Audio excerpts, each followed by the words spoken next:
Bonjour, nous allons nous intéresser aujourd'hui au Faux monnayeur d'André Gide et nous allons nous demander dans quelle mesure ce roman est un anti-roman. Observons d'abord le contexte littéraire des Faux monnayeurs. Il a été écrit, ce roman, après la Première Guerre mondiale, au moment où un certain nombre d'auteurs s'opposent au roman traditionnel. C'est particulièrement entre 1920 et 1930 que certains auteurs vont le remettre en cause, ce genre littéraire.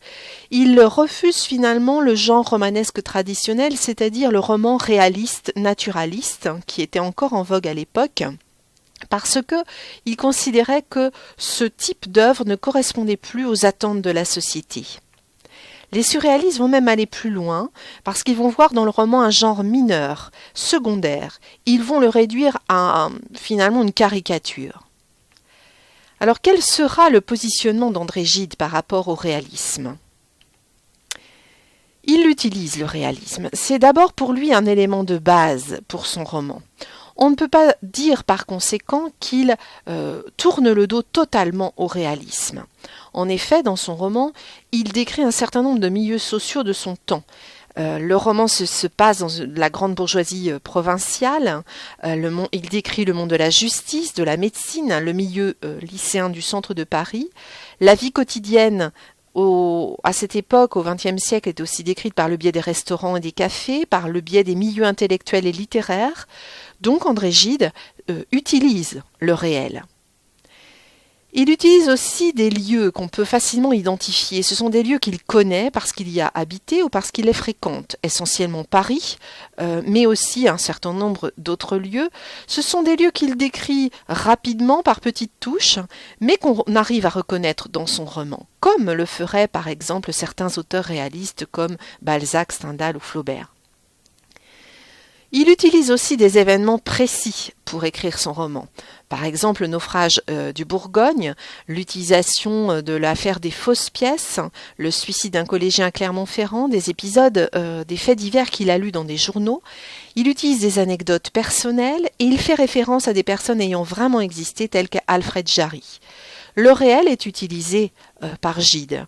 Les personnages qu'il utilise dans son roman sont des personnages très souvent qui ont un lien avec des personnages réels de son entourage. Certains personnages secondaires sont décrits de manière très réaliste, par exemple comme Lafleur ou bien la Pérouse. Donc on ne peut pas dire qu'il tourne définitivement le dos au roman réaliste. Pourtant, il en fait un certain nombre de critiques. Il veut quand même se détacher du genre du roman réaliste. Dans Les Faux monnayeurs, il réfléchit sur l'écriture, il réfléchit sur une nouvelle forme de roman qu'il voudrait écrire. Et pourtant, il ne propose pas une théorie sur le roman, et c'est plutôt une réflexion. Réflexion pendant laquelle il critique ce qu'il ne supporte pas dans les romans existants, et en particulier le réalisme. Il fait dire à Édouard, ce que je veux, c'est présenter d'une part la réalité, mais aussi cet effort pour la styliser. Donc il ne veut pas coller au réel à ce point, au point que l'utilisaient donc Balzac, Stendhal ou Flaubert. Dans le journal des Faux monnayeurs, il précise encore plus sa pensée. Il dit « Le génie du roman fait vivre le possible, il ne fait pas revivre le réel ». Il dit que on ne doit pas rester cramponné à la réalité, parce que le réalisme est incapable de rendre compte de l'essentiel. Alors comment veut-il faire ? Quelles sont les expériences qu'il va mener en écrivant cette nouvelle forme de roman ? Il est obligé d'inventer de nouvelles techniques. Il rêve d'une forme presque impossible à atteindre, une lutte entre la réalité et ce qu'il prétend en faire. Il souhaite faire entrer tout un tas de choses dans son roman. Il souhaite un roman touffu. Il l'appelle même sa touffe en 1920 dans son journal. Alors ces techniques, il y a plusieurs principes. D'abord, il refuse d'utiliser la description, les portraits, les détails inutiles, comme le faisaient les auteurs réalistes. Il préfère styliser le réel, c'est-à-dire ne pas décrire dans le détail. Il ne veut pas non plus tout dire, il ne souhaite pas décrire véritablement le réel dans sa globalité, mais plutôt sélectionner, en particulier le langage, un élément de langage, un détail qui vont permettre d'informer le lecteur sur l'essentiel. Il ne veut donc pas tout dire, tout décrire. Il préfère ne pas trop coller au réel. Il dit même que ça lui a joué des tours. Si j'ai raté le portrait du vieux Lapérouse, ce fut pour l'avoir trop rapproché de la réalité. Donc on voit son souci de se servir de la réalité, mais plutôt des détails pris dans la réalité pour ensuite proposer autre chose, styliser le réel. Il souhaite également ne pas utiliser un point de vue unique, ne pas utiliser un récit impersonnel comme le faisaient les réalistes. Il veut au contraire multiplier les pôles narratifs. Il veut une sorte de polyphonie, c'est-à-dire une multitude de points de vue qui permettront au lecteur de se faire sa propre opinion et évidemment de se méfier de ce qui sera dit. Alors cette idée d'envisager une multiplicité de points de vue va s'imposer, mais de manière très progressive. Là, on voit ici, vous avez ici la chronologie de cette nouvelle disposition.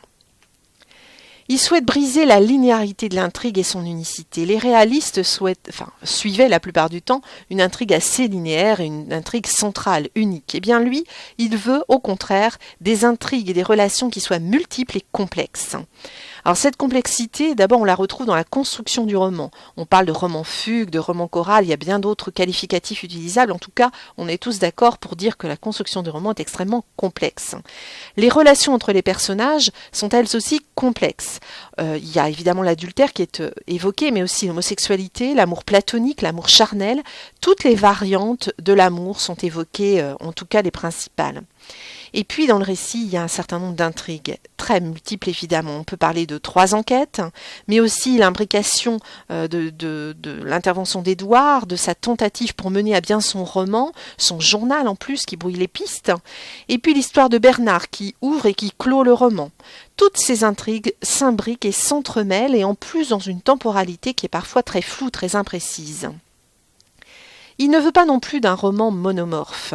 Il souhaite un roman qui ressemble aussi à autre chose, c'est-à-dire où le journal intervienne, les lettres interviennent, où il y a des références littéraires, une réflexion sur le roman, donc une sorte d'essai à l'intérieur même de la fiction. Et puis, vous l'avez bien sûr constaté, il utilise la mise en abîme qui interviendra constamment dans l'œuvre. Il superpose à son propre personnage le personnage d'Édouard, qui serait une sorte de double. L'intérêt de la mise en abîme, c'est bien sûr de montrer au lecteur tous les efforts, tous les renoncements, tout ce qu'il a pu faire pour fabriquer son roman. Il refuse également le narrateur omniscient, un narrateur qui serait solitaire et tout-puissant. Il veut intervenir lui-même, donc il fait des intrusions dans son roman, il intervient plus ou moins directement, par exemple dans le chapitre 7 de la partie 2, mais il fait aussi intervenir son narrateur. Celui-ci juge, commande, s'intéresse, se désintéresse, s'interroge, et il parle au lecteur, laissons, suivons, voyons. Il utilise différentes tonalités pour parler dans le récit, et comme si ça ne suffisait pas, il fait intervenir des narrateurs secondaires. Les personnages deviennent à leur tour eux-mêmes narrateurs. Donc ce roman, c'est un dialogue finalement généralisé, qui utilise de multiples voix. Donc le narrateur omniscient a disparu et laisse la place à une multitude de narrateurs. Donc contrairement au roman réaliste, dans le roman de Gide, il y a une très grande subjectivité. Il n'y a pas de neutralité, contrairement à ce que souhaitaient les réalistes. Gide refuse aussi un lecteur qui soit un simple spectateur, qui se laisse mener par une histoire. Il veut au contraire que le lecteur réfléchisse, qu'il collabore au sens du roman. Il souhaite un lecteur actif, intelligent. Gide écrit, il le dit lui-même, pour être relu. Donc il veut un lecteur qui soit responsable du sens, qui construise le sens lui-même. Il écrit dans son journal des faux-monnayeurs, l'histoire requiert sa collaboration pour bien se dessiner. Donc le lecteur doit être actif et non plus passif comme il pouvait l'être à l'époque du roman réaliste. On voit donc bien que Gide a inventé, il a innové. Bien sûr, il a repris des éléments du réalisme, mais il s'en est beaucoup éloigné et il a créé finalement une nouvelle forme de roman qui était très originale donc à l'époque.